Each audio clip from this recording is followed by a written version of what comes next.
देखो, हम तुम्हें नामदेव जी की कथा सुनाते हैं। जन्मांतर में नामदेव जी ने बहुत भजन किया था पूर्व में, तो बाल्यावस्था से भगवान के नाम में और रूप में बड़ी आसक्ति थी नामदेव जी की, स्वाभाविक। नामदेव जी का नाम पर अटल विश्वास था। बाल्यकाल से ही सर्वदा वो विठ्ठल विठ्ठल विठ्ठल, जय राम कृष्ण हरि, जय राम कृष्ण हरि, ऐसा जपते रहते थे नामदेव जी। उनकी जिह्वा निरंतर राम कृष्ण हरि विठ्ठला विठ्ठला विठ्ठला। बाल्यावस्था में उनके सरल विश्वास और व्याकुलता पूर्वक आवाहन से ठाकुर जी मूर्ति में नहीं टिक पाए, साक्षात प्रकट हो गए। एक बार ये अपने नाना जी के पास रहते थे। इनका प्रादुर्भाव भी किसी पुरुष से नहीं हुआ, माता का गर्भ रहा और आप प्रकट हो गए। पूर्व जन्म के कोई बहुत बड़े भजनानंदी महापुरुष थे। इनकी माता जी बाल्यकाल में अपने पिता से अर्थात नामदेव जी के नाना से पूछा कि मेरा पति कौन है, तो उन्होंने ठाकुर जी को बताया, ठाकुर जी आपके पति हैं। तो बाल्यावस्था से उन्होंने दृढ़ निश्चय करके वैसे ही व्यवहार जैसे एक नवकिशोर पुरुष से किया जाता है, वैसे ही ठाकुर जी पर दृष्टि रखना, और वो दृष्टि माधुर्य भाव से रखना, श्रृंगार भाव से, कांता भाव, प्रभु मेरे पति है। जब ये नवयुवती हुई तब इन्होंने प्रभु से कहा कि मेरी मांग है कि मेरे संतान हो अब आपसे, जब आप हमारे पति हो तो आप हमें संतान प्रदान करें। तो अनंत ब्रह्मांड जिनके संकल्प से प्रकट हुए, उन्हीं भगवान के संकल्प से नामदेव जी महाराज गर्भ में आ गए। अब जब गर्भ बढ़ने लगा तो आपस में लोगों की चर्चा हो रही, देखो सयानी लड़की का ब्याह न हो करने से यही दुर्गति होती है। ये चर्चा नामदेव जी के नाना के कान में पड़ी। अभी नामदेव जी गर्भ में ही थे। उन्होंने बेटी को बुलाया और कहा, ऐसा तो हम कभी नहीं सोच सकते थे कि हम इतने महाभागवत ठाकुर जी की सेवा परायण, बच्चापन से तुम्हें धर्म की शिक्षा दी, तुम गर्भ कैसे धारण कर लिए? कौन है तुम्हारा पति? तो उनका, पिताजी आप नाराज मत होइए, जिनको आपने पति बनाया कि ये तुम्हारे पति हैं, उनके सिवा आज तक मैंने किसी को देखा नहीं, किसी को छुआ नहीं। ये गर्भ मैं भगवान को साक्षी करके कहती हूँ कि भगवान का ही है, इन्हीं का दिया हुआ है। बड़े प्रसन्न हुए, बोले अब मुझे किसी की परवाह नहीं कि कौन क्या करता है। तब नामदेव जी प्रकट हुए। बचपन से ही विठ्ठला विठ्ठला विठ्ठला। अब नामदेव जी जैसे जैसे होश में आने लगे तो नाना जी को सेवा करते देखते ठाकुर जी की, श्याम सुंदर की। उनके भी मन में आता, छोटे बच्चे थे, नाना जी मैं भोग लगाऊं, नाना जी मैं ठाकुर जी को स्नान कराऊं। तो उन्होंने कहा, जब हम किसी कार्य से बाहर जाएंगे तब तुम्हें सेवा दे देंगे, अभी तुम बहुत छोटे हो। थोड़ी देर में फिर आते, नाना जी देखो मैं बड़ा हो गया। बोले एक दिन में थोड़ी बड़ा हो जाता है, अभी थोड़ा और समय लगे। दूसरे दिन फिर, अब नाना जी बड़ा हो गया। बोले ठीक है, तुम सेवा के लायक बड़े हो गए हो, लेकिन जब हम जाएंगे कहीं तब। तीसरे दिन, नाना जी आप कब जा रहे हैं? कहीं तो जाइए आप। तो उनको ठाकुर सेवा के निमित्त से कुछ सामान लाने के लिए जाना था। तो कहा, देखो बच्चापन मत करना, हमारे ठाकुर जी भूखे ना रह जाए, उनको दूध पिलाओ, भोग सामग्री। बहुत प्यार से ठाकुर सेवा की जाती है। अरे भोग रख दिया, पर्दा लगा दिया, ऐसे नहीं हमारे यहाँ किया जाता। पर्दा भी लगा दिया तो पर्दा के अंदर आप बैठो, एक हाथ में पंखा हो और एक हाथ से ऐसे पवाते जा रहे हो। लाड़िले हैं, राजकुमार हैं, हमारे प्राण प्यारे हैं, अपने यहाँ ऐसे ही भोग लगाते हैं। राधा पी जी को एक लोग बैठो, पद सुनाओ, दूसरा पवाओ। उनको ऐसे गान बजान के से दुलार करके पाओ। कोई भूखे थोड़ी है, तुम्हारे भाव के भूखे। 45 मिनट भोग लगता है कम से कम, ऐसे पवाया जाता है। अब नाना जी गए, बहुत नाच पड़े कि आज मुझे ठाकुर सेवा मिली है। नामदेव जी ने जैसे नाना जी भोग पधराते थे पधराया, और इसके बाद वो पर्दा लगा के अंदर हो जाते थे, वो तो देख नहीं पाते थे, तो पर्दा लगा के आप अंदर हुए। अब भोग सामग्री में जैसे जल फेरा के जल रखना, भोग लगाना, नाना जी ने कहा भूखे न रह जाएं, अगर ये भूखे रह गए और नाना जी से बता दिया तो कभी सेवा नहीं मिलेगी। नामदेव जी ने कहा ठाकुर जी पालो। वहां तो ठाकुर जी पा ही नहीं रहे, वो भाव से भोग लगाते थे। सबसे बड़ी पीड़ा ये थी कि नाना जी को ठाकुर जी कह देंगे कि मैं भूखा हूं और भोग नहीं पाया तो हमें सेवा नहीं मिलेगी। नामदेव जी ने बार बार प्रार्थना की, जब नहीं पाए नामदेव जी ने कहा कि देखो अगर नहीं पाओगे छुरी ली, अपना गला काट देंगे, आपको पाना पड़ेगा, नहीं हमारी सेवा छूट जाएगी। अब वो सीधे एकदम सरल बच्चा बिल्कुल सच्चाई में उतर आए, वो भगवान प्रकट हो गए। कहा पाओ? बोले हम रोज वैसे ही पाते थे जैसे तुम पर्दा लगा दिया, वैसे भाव से पा लेते थे, तुम तो जबरदस्ती कर।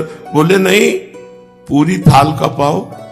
जब शिकायत करोगे नाना से कि हमें वो ठाकुर जी बातचीत कर रहे, अपने हाथ से नामदेव जी दूध पिला रहे ठाकुर जी को, तो अत्यंत व्याकुलता और सत्य भाव कि ठाकुर जी हैं, ठाकुर जी को प्रकट होना पड़ा और दुग्ध पान किया। बड़ी प्रसिद्धि नामदेव जी की, नाम का प्रकाश। भगवान विट्ठल उस दिन से रोज वार्ता करते थे नामदेव जी से। एक बार काशी आदि तीर्थों की यात्रा करके निवृत्तिनाथ, ज्ञानेश्वर, सोपान देव, मुक्ताबाई, नामदेव और गोरा कुम्हार जी के घर ये सब बड़े बड़े संत बैठे हुए थे।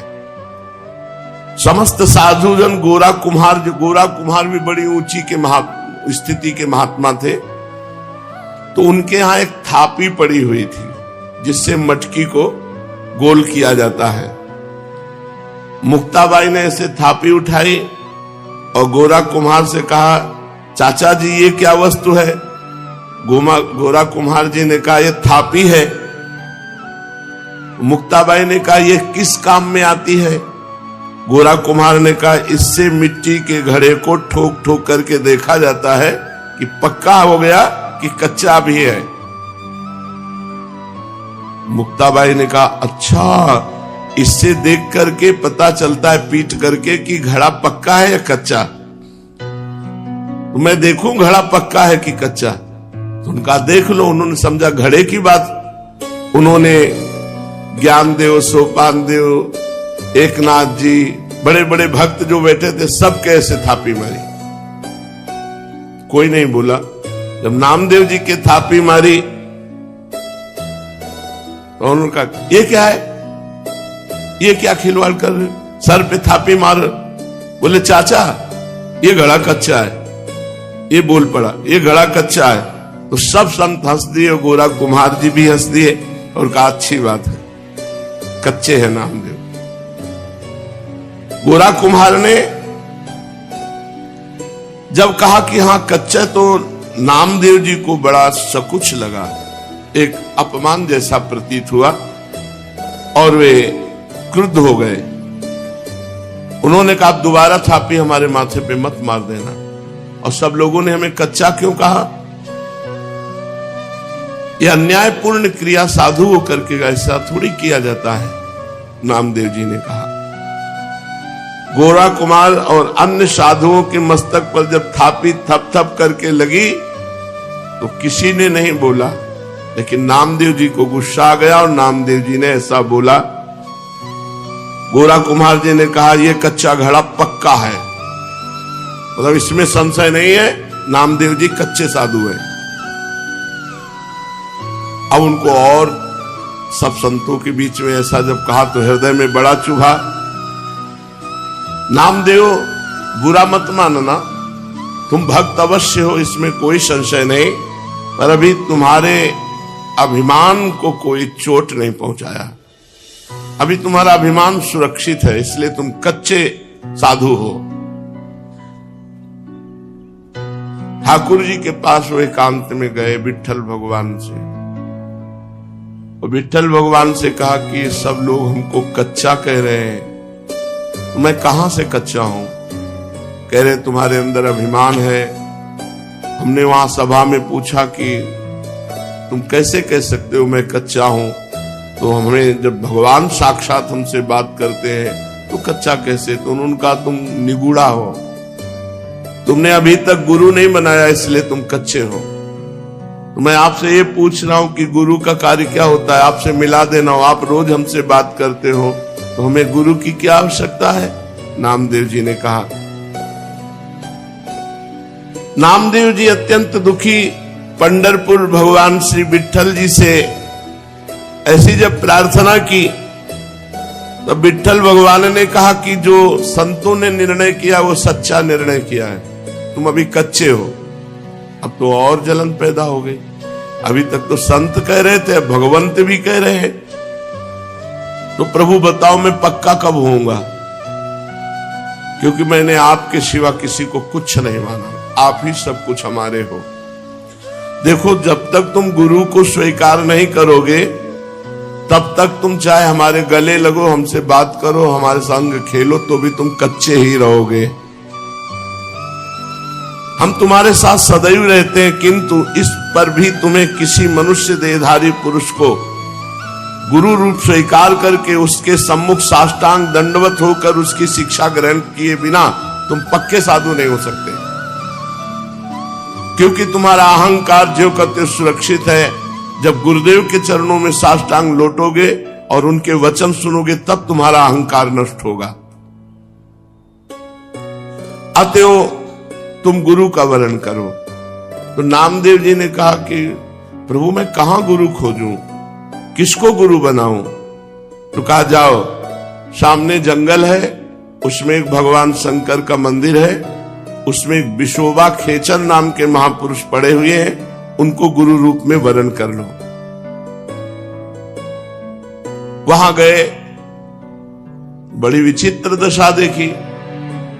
वो बड़े अवधूत कोटि के महापुरुष भगवान शंकर के पिंड पर जो चिन्ह है शिवलिंग, उस पे तो पैर रखे हुए हैं और डेहरी पे सर रखे हुए आराम से सो रहे। नामदेव जी गए, उन्होंने कहा कि इनको क्या गुरु बनाए? ये तो साधारण वैष्णव धर्म को भी नहीं जानते हैं। शिवलिंग पर पैर रखे हैं और डेहरी पर सिर रखे हैं। काय महात्मा, शिव जी से पैर हटाइए। तो आंख खोल के देखा और कहा बेटा, जहां शिव न हो वहां पैर रख दो। इस बात को समझ नहीं पाए कि कण कण शिव स्वरूप है, कोई ऐसा कण नहीं जहां शिव ना हो। उन्होंने पैर पकड़ा और हटाया। जे ही हटाया तो वहां दूसरा शिवलिंग, जिधर हटाते उधर शिवलिंग, क्योंकि सिद्ध महापुरुष ओहो चरणों में गिर गए। कहा बेटा, कोई कण ऐसा नहीं जहां भगवान हो। बस नामदेव जी के हृदय में ये बात बैठ गई। कोई कण ऐसा नहीं है जहां भगवान, सर्वत्र भगवान है। नामदेव जी को उपदेश दिया।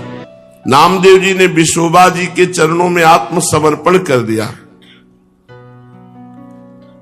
नामदेव जी विट्ठल भगवान को केवल मंदिर में ही मानते थे। एक दिन एक कुत्ता वो ठाकुर जी के लिए भोग बना रहे थे, रोटी बना के ऐसे रखी, घी गरम कर रहे थे, वो रोटी लेके भागा। गुरुदेव की बात याद आई, कोई कण ऐसा नहीं जहां श्री भगवान न हो। तो कुत्ते में भी भगवान है। कटोरा घी का लेके पीछे भागे चले जा रहे, प्रभु रूखी मत खाओ, घी चुपड़ा लो। नाथ अब हमसे छुप नहीं सकते, गुरुदेव की कृपा हो गई, आप ही हो। कुत्ते में भगवान को ढूंढ लिया। भगवान विट्ठल भगवान कुत्ते से प्रकट हो गए और कहा, देखा गुरु कृपा देखी, मैं ही मुक्ताबाई के हृदय में बैठकर तुम्हारे थाप मार रहा था, तो तुमने मुक्ताबाई में मुझे न देखकर मंदिर में आके शिकायत की, और आज गुरु कृपा हो गई तो कुत्ते में तुमने मेरे को पा लिया, कुत्ते में मेरा साक्षात्कार कर लिया। तो गुरु कृपा विशिष्ट है, केवल ग्रंथ से देखकर मंत्र पढ़ने से भगवत प्राप्ति नहीं होती, गुरु कृपा से होती। 6 महीने में भगवत प्राप्ति कर ली ध्रुव जी ने, क्योंकि नारद जी जैसे समर्थ गुरु द्वादशाक्षर मंत्र का उपदेश किया।